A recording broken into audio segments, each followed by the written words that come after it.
한 절씩 교독하겠습니다. 누가복음 23장 44절에서 56절까지 말씀입니다. 때가 제6시쯤 되어 해가 빛을 잃고 온 땅에 어둠이 임하여 제9시까지 계속하며 성소의 휘장이 한가운데가 찢어지더라. 예수께서 큰 소리로 불러 이르시되 아버지 내 영혼을 아버지 손에 부탁하나이다 하고 이 말씀을 하신 후 숨지시니라. 백부장이 그 된 일을 보고 하나님께 영광을 돌려 이르되 이 사람은 정녕 외인이었도다 하고 이를 구경하러 모인 무리도 그 된 일을 보고 다 가슴을 치며 돌아가고 예수를 아는 자들과 갈릴리부터 따라온 여자들도 다 멀리 서서 이 일을 보니라. 공회 의원으로 선하고 의로운 요셉이라 하는 사람이 있으니 그들의 결의와 행사에 찬성하지 아니한 자라. 그는 유대인의 동네 아리마네 사람이요 하나님의 나라를 기다리는 자라. 그가 빌라도에게 가서 예수의 시체를 달라 하여 이를 내려 세마포로 싸고 아직 사람을 장사한 일이 없는 바위에 판 무덤에 넣어두니 이날은 준비일이요 안식일이 거의 되었더라. 갈릴리에서 예수와 함께 온 여자들이 뒤를 따라 그 무덤과 그의 시체를 어떻게 두었는지를 보고 다 같이 돌아가 향품과 향유를 준비하더라. 계명을 따라 안식일에 쉬더라. 아멘. 본문은 예수님이 십자가에서 운명하시는 순간과 이 예수님의 십자가 사건을 경험한 사람들이 어떻게 변화되었는지, 어떤 삶을 살아가게 되었는지를 보여주고 있습니다. 다시 말하면 예수님의 십자가라고 하는 사건이 사람들에게 준 변화를 중점적으로 보여주고 있습니다. 오늘 말씀을 통해서 우리가 예수님의 십자가를 묵상하고 예수님의 십자가 은혜에 감격하며 나아갈 때 우리의 삶 가운데 어떤 변화가 일어나야 되는지 또 어떤 변화를 일으켜야 하는지를 오늘 본문을 통해서 살펴보는 귀한 시간이 되기를 주님의 이름으로 소망합니다. 예수님께서 십자가에서 운명하시는 그 순간을 44절부터 46절에서 설명하고 있습니다. 44절에서 46절까지의 말씀을 보면 예수님께서 십자가에 운명하실 때 두 가지 초자연적인 역사가 일어납니다. 하나는 정오 12시부터 오후 3시까지 해가 빛을 잃고 흑암이 찾아온 것입니다. 낮 12시에서 3시까지의 시간인데 빛이라고는 도무지 찾아볼 수 없는 아주 깜깜한 흑암이 찾아왔습니다. 달도 없는 밤처럼 아주 깜깜한 시간들이 찾아온 것입니다. 또 다른 하나는 지성소와 성소를 맡고 있던 휘장이 찢어진 사건입니다. 이에 대해서 WBC라고 하는 주석에서는 다음과 같이 이를 해석합니다. 세상이 혼돈과 기존 질서의 붕괴에 직면하게 된 것입니다. 하나님은 예수님의 고통과 죽음의 현장을 어둠으로 덮어 외면하시고 애통함으로 옷을 찢는 사람처럼 휘장을 찢으셨습니다.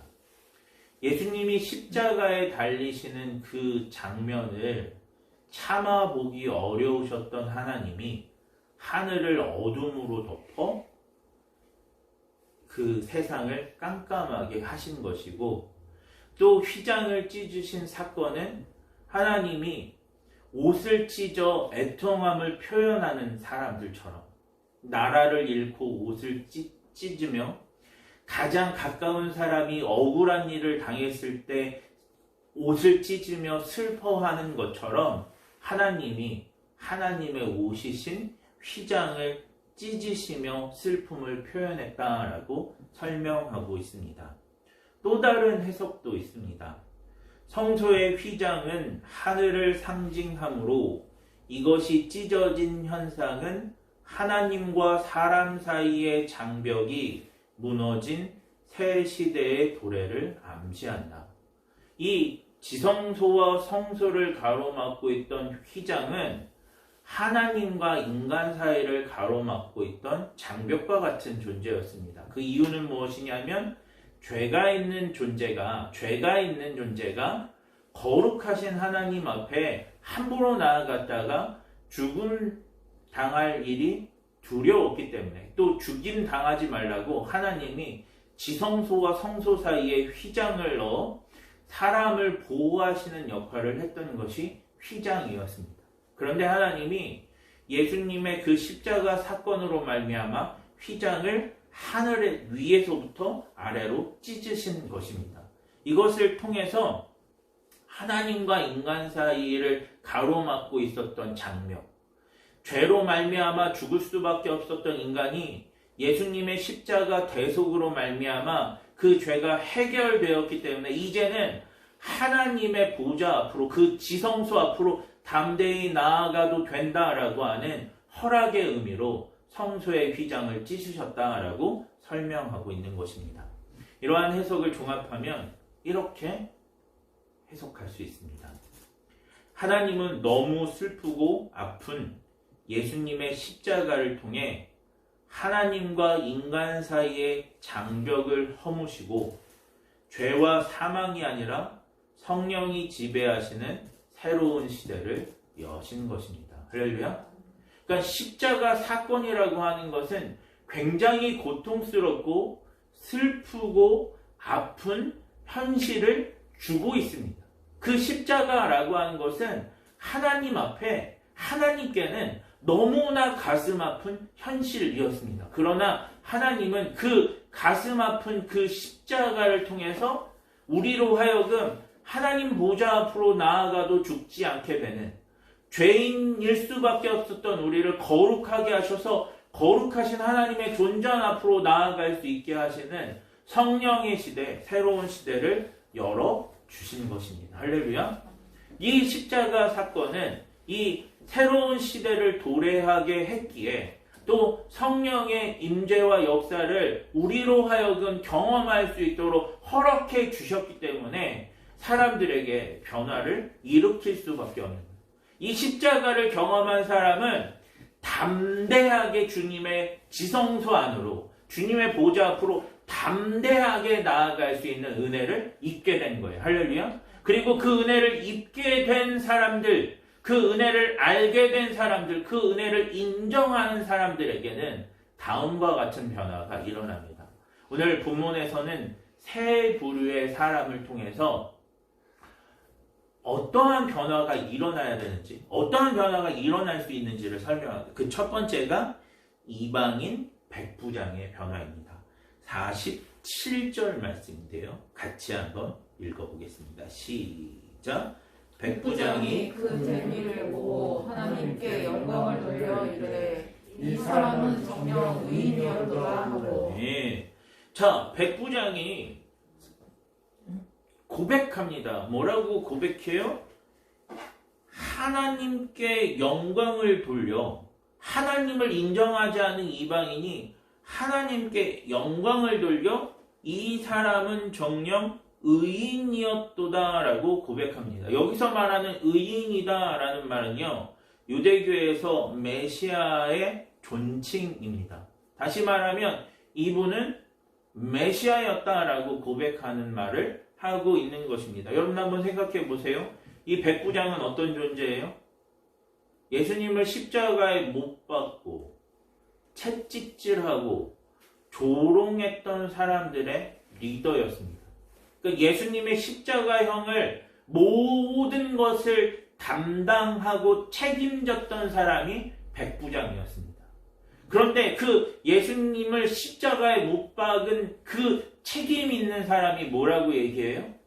예수님이 메시아였다라고 고백하고 있는 거예요. 이것은 대단한 용기입니다. 이방인이, 하나님을 알지 못하는 자가 자기가 십자가에 못 박아 죽인 그 예수님을 메시아라고 고백하는 것은 사실상 우리의 상식으로는 이해할 수 없는 일입니다. 그런데 예수님의 십자가를 경험하고 나니까 어떤 일이 벌어져요? 그 이방인, 하나님을 인정하지도 않고 하나님을 하나님으로 여기지도 않고 하나님을 자기가 지배하는 나라에 백성들이 믿는 이방 종교라고 여겼던 그 로마의 군인이 그 정치적으로 또 권위를 가지고 있는 그 이방인이 예수님을 하나님의 아들이요 그 살아계셔 역사하시는 메시아로 인정하는 역사가 이루어지게 된 것입니다. 할렐루야. 이것이 백부장의 고백을 통해서 우리가 볼 수 있는 마음의 변화입니다. 두 번째 또 변화를 살펴볼 수 있습니다. 50절, 51절, 52절 말씀이에요. 같이 한번 읽어볼게요. 시작. 공회의원으로 선하고 의로운 요셉이라 하는 사람이 있으니 그들의 결의와 행사에 찬성하지 아니한 자라. 그는 유대인의 동네 아리마대 사람이요 하나님의 나라를 기다리는 자라. 그가 빌라도에게 가서 예수의 시체를 달라 하여. 네, 자, 공회의원 아리마대 요셉이라고 하는 사람의 변화를 살펴보도록 하겠습니다. 이 아리마대 사람 요셉은 사내들인 공회의 의원이었습니다. 그런데 이 사내들인 공회는 어떤 단체였냐면 유대인들 가운데 최고 종교 지도자들이 함께 모여서 유대인들을 어떻게 하면 하나님께로 인도할 수 있을까를 결정하는 유대인들에게 있어서 가장 중요한 의결 기구가 사내들인 공회였습니다. 그런데 이 사내들인 공회가 무슨 일을 했냐면 자신들에게 위협이 되는 예수님을 죽이려고 결의했습니다. 그리고 예수님을 십자가에 못 박기 위해서 빌라도에게 고소하는 일을 했던 단체가 사내들인 공회였습니다. 그러니까 이 아리마대 사람 요셉은 예수님을 십자가에 못 박도록 한 그 단체의 300명의 의원 중에 한 사람이었습니다. 물론 이 아리마대 사람 요셉은 하나님의 나라를 기다리는 의로운 사람으로서 예수님을 십자가에 못 박게 하는 결의에 행사에 찬성하지 않았던 사람입니다. 그런 아리마대 요셉이 자신의 신의와 자신의 신념이 예수님을 십자가에 못 박으면 안 된다라고 하는 신념을 갖고 있었음에도 불구하고 다수의 다른 의원들의 그 결의, 행사를 막지 못했던 사람이 또한 아리마대 사람 요셉이었습니다. 예수님이 죄가 없다는 것은 알고 있었고 예수님이 하나님의 아들이라고 하는 사실을 어렴풋이나마 인정하기는 했지만 그 사내들인 공회의 회원이라고 하는 지위 때문에 그 자격 때문에 예수님을 십자가에 못 박는 그 일에 어쩔 수 없이 그렇게 따라갈 수밖에 없었던 존재이기도 합니다. 그런 요셉이 빌라도에게 가서 예수님의 시체를 요구합니다. 새 무덤에 예수님의 시체를 안치합니다. 이는 당시 그 사내들인 공회의 회원으로서는 할 수 없는 일이었습니다. 당시 유대인들은 누구든지 예수님을 그리스도로 시인하는 자는 출교하기로 결의했었습니다. 다시 말하면 이 아리마대 사람 요셉이 예수님의 시체를 요구하여 나도 예수님 믿는 사람이라고 하는 사실을 만천하에 공표하면 이 아리마대 사람 요셉은 사내들인 공회의 그 회원 자격을 잃을 뿐만 아니라 유대교에서도 축출당할 수 있는 상황이었습니다. 굉장히 위험한 일이었습니다. 심지어 예수님을 십자가에 못 박은 자들이 아리마대 사람 요셉이라고 가만두지 않으리라는 법은 없습니다.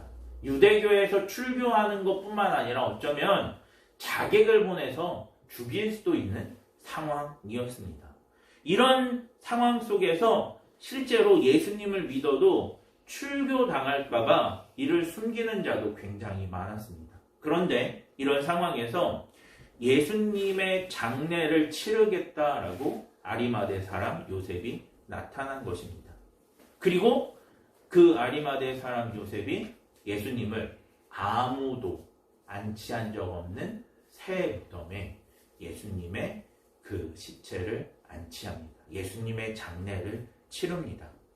공회가 예수님을 모함하고 죽일 때는 막지 못했지만 지금이라도 예수님을 따르겠다라고 하는 용기 있는 믿음을 보여줍니다. 십자가를 경험하고 하나님이 그 십자가를 통해서 새 시대를 열어주고 나니까 믿음이 강하지 않았던, 그리고 예수님의 십자가를 막지 못했던 아리마대 사람 요셉, 소심하고 위축되고 그리고 어떤 일을 주장함에 있어서 잘 주장하지 못했던 아리마대 사람 요셉이 나는 예수님의 사람이요, 죽일 테면 죽여보시오, 나를 출교시키려면 출교시키시오, 나는 예수님을 이제는 더 이상 예수님을 부인하지 못하겠소 라고 그렇게 용기 있는 믿음을 갖도록 역사해 주고 있습니다. 이것이 십자가를 경험한 자가 경험하게 되는 변화입니다. 세 번째는 갈릴리에서 예수와 함께한 여자들에게 나타납니다. 55절과 56절까지의 말씀을 같이 한번 읽어볼게요. 시작. 갈릴리에서 예수와 함께 온 여자들이 뒤를 따라 그 무덤과 그의 시체를 어떻게 두었는지를 보고 돌아가 향품과 향유를 준비하더라. 계명을 따라 안식일에 쉬더라. 아멘. 유대 사회는 당시에 남존여비 사상이 가득했습니다. 오늘날 유대 사회, 당시 유대 사회의 가치관을 가지고 온 사람이 오늘날 사회에 등장하면 그 사람은 뼈도 추리지 못합니다. 그 사람은 그 사회의 지탄을 받고 그 회사에서 지탄을 받고 이 세상에서 살아갈 수 없을 정도로 그때 당시의 남존여비 사상이라고 하는 것은 이 사회에서는, 오늘날 우리 사회에서는 받아들일 수 있는 수준의 그런 사상이 아니었습니다. 오죽하면 사람의 수를 셀 때에 여자와 아이는 포함시키지 않을 정도였습니다. 그러니까 그 유대인들이 사람을 세잖아요. 이렇게 뭐 오늘 이렇게 오면 남자만 센 거예요. 5명만 온 거예요. 오늘 여기 온 여성들은 숫자에 포함되지가 않았어요. 왜냐하면 그 정도로 하찮은 존재라고 생각하는 거예요. 뭐 여자와 아이는, 여자가 뭘 생각할 수 있겠어.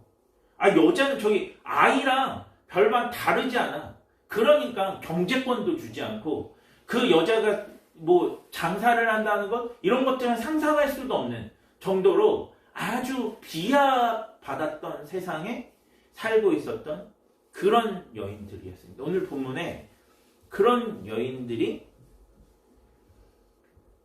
이렇게 했다라고 성경에 기록되어 있습니다. 갈릴리에서 예수와 함께 온 여자들이 비를 따라 그 무덤과 그의 시체를 어떻게 두었는지를 보고 돌아가 향품과 향유를 준비하더라. 이 여인들에 대해서, 그래서 성경은요, 이 여인들의 이름은 기록하지도 않아요. 이 여인들은 나중에 이 여인들이 누군지 기록되는데, 아까 전에 그 백부장, 이방인 백부장이었잖아요.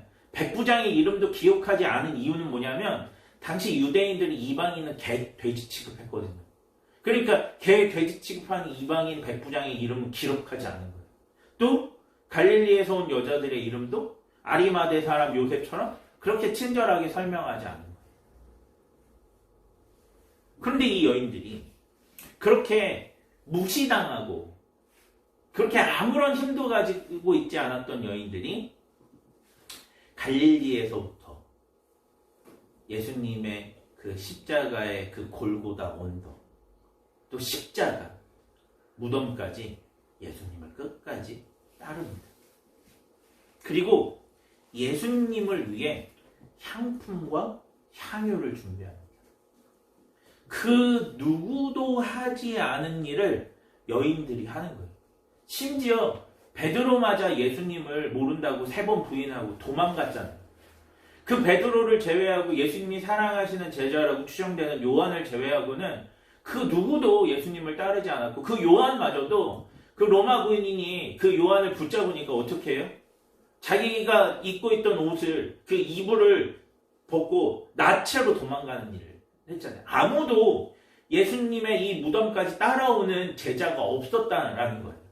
그런데 그런 상황에서 이 여인들이 예수님을 따라요. 용기를 내는 거예요. 이거는 예수님 너무 사랑하기 때문에 예수님의 장례라도 치러드리자. 예수님의 그 시체에 향품과 향유라도 발라드리자라고 하는 마음으로 이 일들을 합니다. 그런데 놀라운 일이 벌어져요.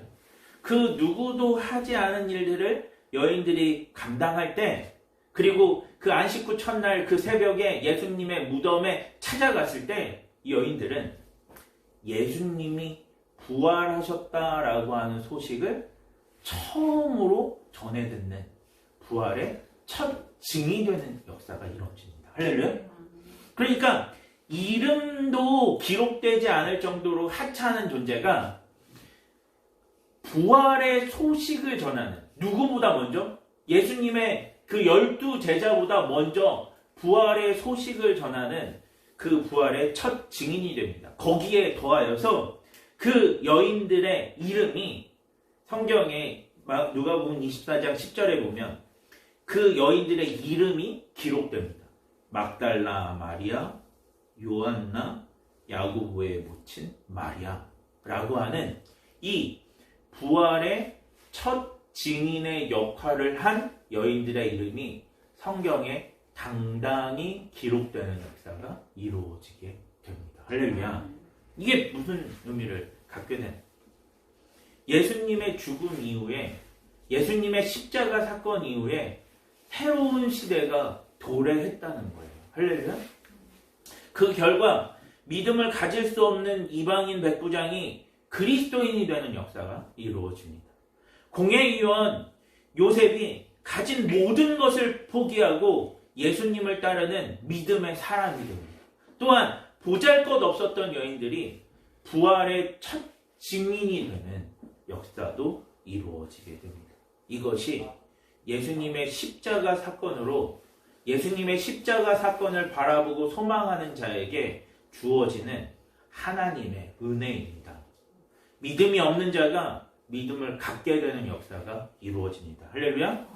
용기가 없었던 자가 용기 있는 자가 되는 역사가 이루어집니다. 무시받고 천대받던 자가 믿음의 최전방에 서는 역사가 일어나는 것입니다. 할렐루야. 이것이 오늘 십자가 은혜를 사모하고 십자가 은혜를 소망하는 자에게 주시는 대역전의 시나리오입니다. 할렐루야. 오늘 이 십자가의 은혜가 저와 여러분의 삶 가운데, 또 포도원 교회의 성도들의 삶 가운데, 가정 가운데, 삶의 터전 가운데 이 십자가의 은혜가 더하여지는 역사가 이루어지기를 주님의 이름으로 축원합니다. 아멘.